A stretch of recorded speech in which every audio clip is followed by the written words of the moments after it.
Joshua Broome, a lot to talk with you about today. Obviously, the Supreme Court upholding Texas's age verification law. This was big news, one of the big cases to come from the court last week. What was your reaction to seeing this ruling come down?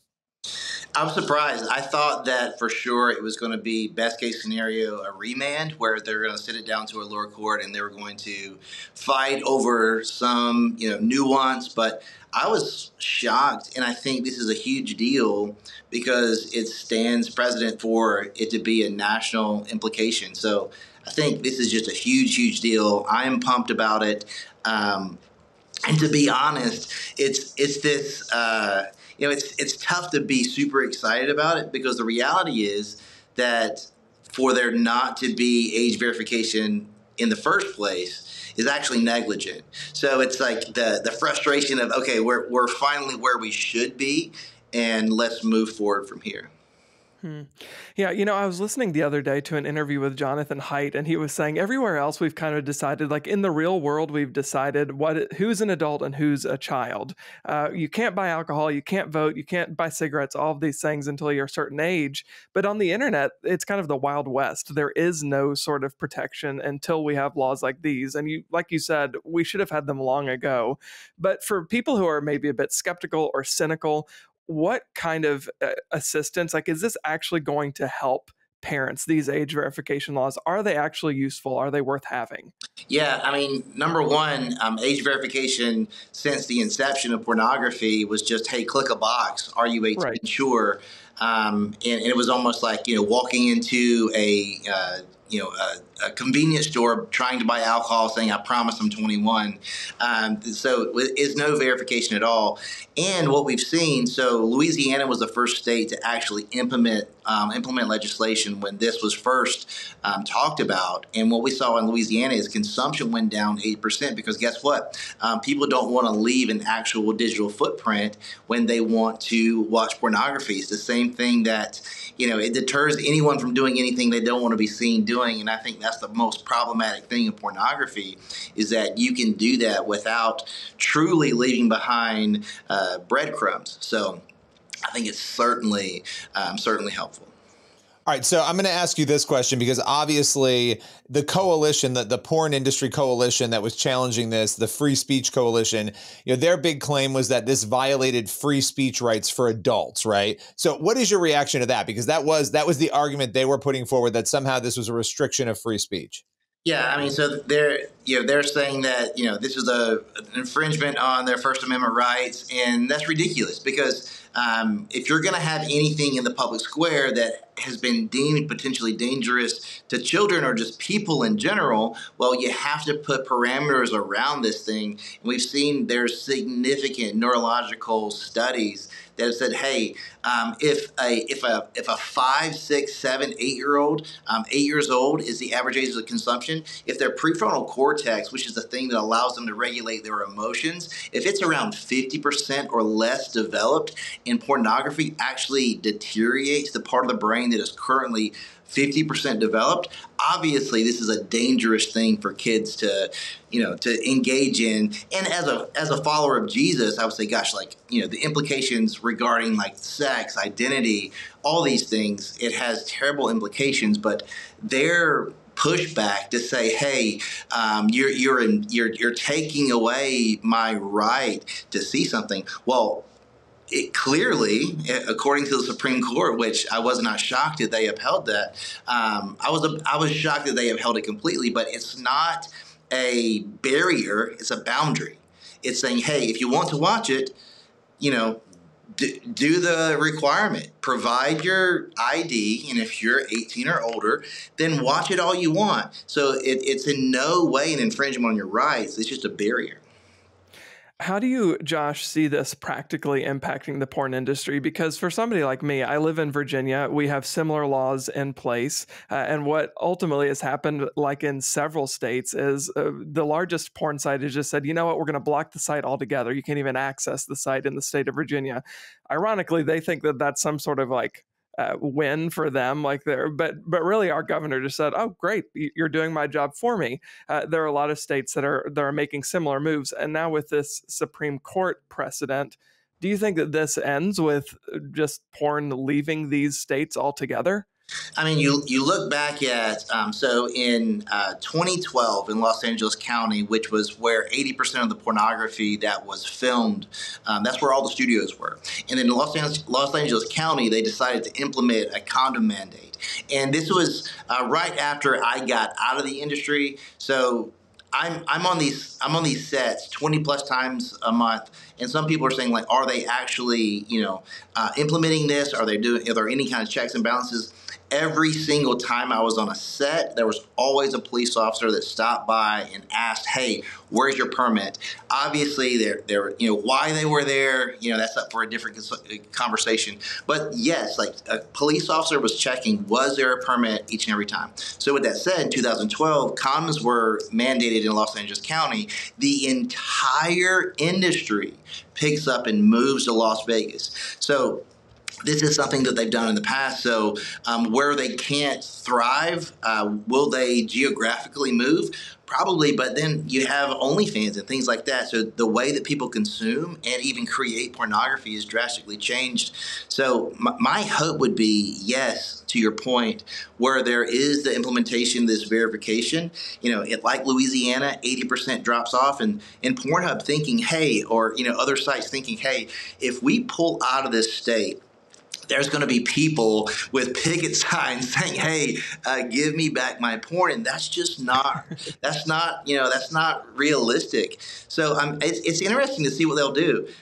They probably thought that they would win this to some extent, but the same thing, man. I was at Capitol Hill 4 years ago, and we were talking about this age verification, and before it had even made it to the ears of everyone that was in the room, Pornhub had already created something called VPN Hub, and it was created to go around the VPN that was installed on your phone. And there's many other pieces of technology that exist right now that people are creating technology, and download this on your phone, and you can bypass the age verification. So how does that? I think there's going to have to be legislation written with nuances to, hey, you can't use AI to go around legalities. So it's going to be complicated. So I think will they pull out of every state?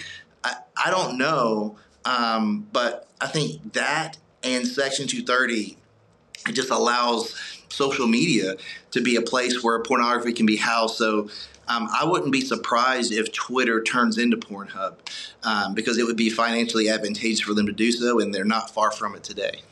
Yeah, I think you're referring there to obviously changing technology. People are going to react to this ruling by shifting and doing things we haven't even seen yet, right? And you mentioned AI, the rise of AI, a lot of good and a lot of horrible things are going to come from that. So people are going to be using those things, adapting them. But, you mentioned the industry. Obviously, for those who don't know your story, you came out of the porn industry.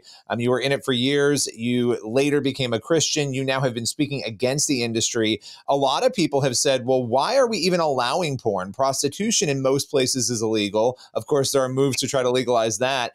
What would you say if somebody came to you and said, Josh, as somebody who used to work in this industry who now speaks out against it, should pornography be banned outright, where we're not even having this conversation anymore? What would you say?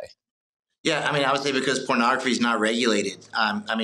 We saw last year there was over 100,000 pieces of content that was on porn sites that were non-consensual, that was underage, and it was.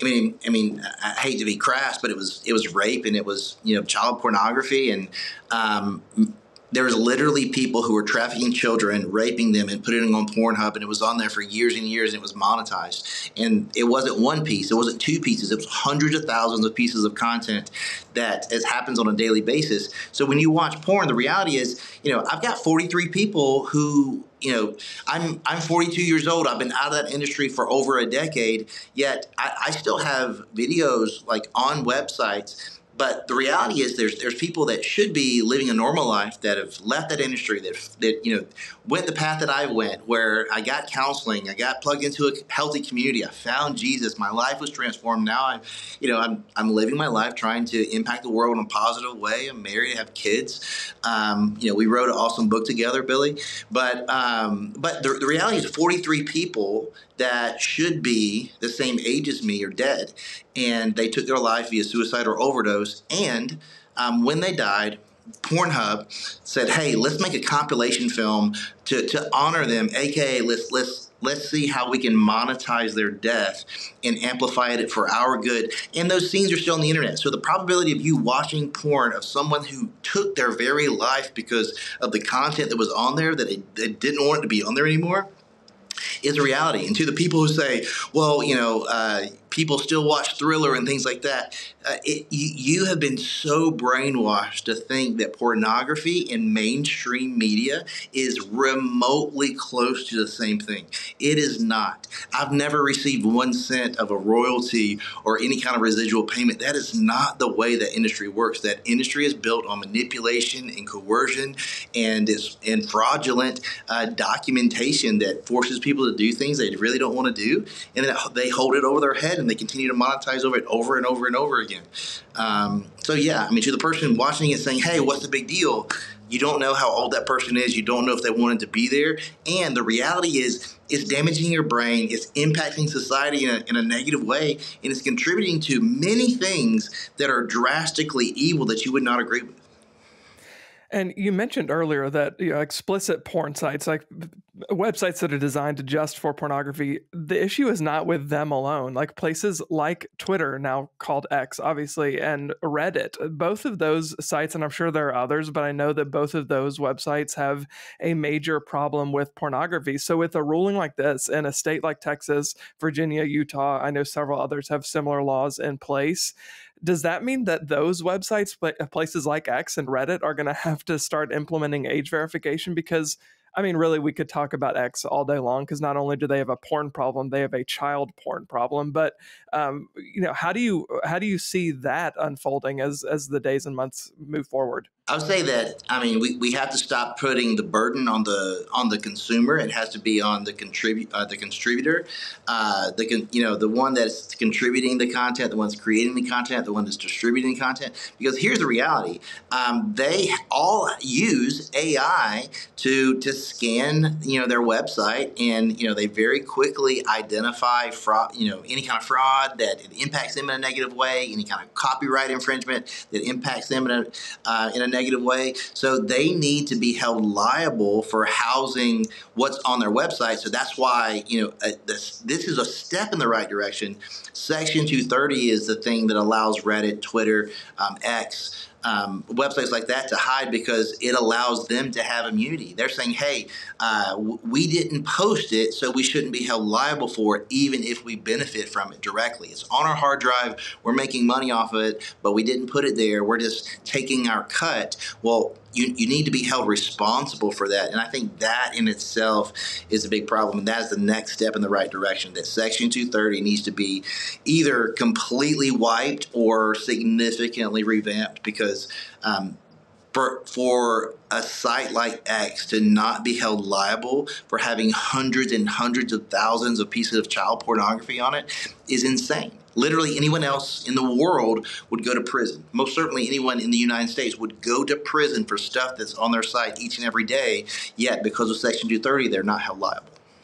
Well, and it'll be interesting to see too how this is sort of, there are certain websites that maybe not very much of the content, would qualify under this Texas law. But if it's 1/3 of the content on that platform or website, it then crosses that line, right? So there may be websites that don't qualify now that may qualify in 2 years, and vice versa. So that part of this will be interesting. I believe it's 1/3 of the content has to be objectionable for young people in order for it to qualify. So it's going to be interesting to watch this unfold. Josh, where can people go to find out more about you and your amazing work?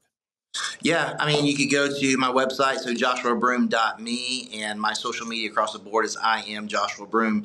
And just to say one more thing to what you said, I think we're just in dangerous waters, because outside of Whole Foods, 10 years ago, you could deem, because Whole Foods is a certified organic store, meaning that there's prerequisites that they have for them to have things in their store. If they're going to call them organic, there's a standard they've set that they're committed to. But 10 years ago, Naked Fruit Juice could say that it's organic, yet it was only made with so, there was a percentage or an amount of ingredients that were organic, but it could literally have, cyanide in it. It could have something that's incredibly dangerous, something that you would find in a cleaner, yet they would deem it organic because the way that the law was written. That's why it's so important. Like, policy matters because people matter. And it's like, man, you really got to dig into this stuff because people they were advertising things as organic because it's advantageous for them. They're not trying to sell a healthy product. They were trying to make money. So at the end of the day, when you're going to call something, that's why our language matters. That's why I will never say adult film industry, because the porn is not something that is for adults. Like, when should you watch it? You shouldn't. It's not good for you. So it's pornography that comes from the Greek New Testament around sexual immorality, and it's been written on caves, in Mesopotamia 2,000 years ago. It's always been problematic. Look at Ephesus. Look at Corinth. This is not a new problem, but we're consuming it in a new way, and it needs to be regulated. Well, Joshua Broome, appreciate you coming on to break it all down today. Thank you for having me.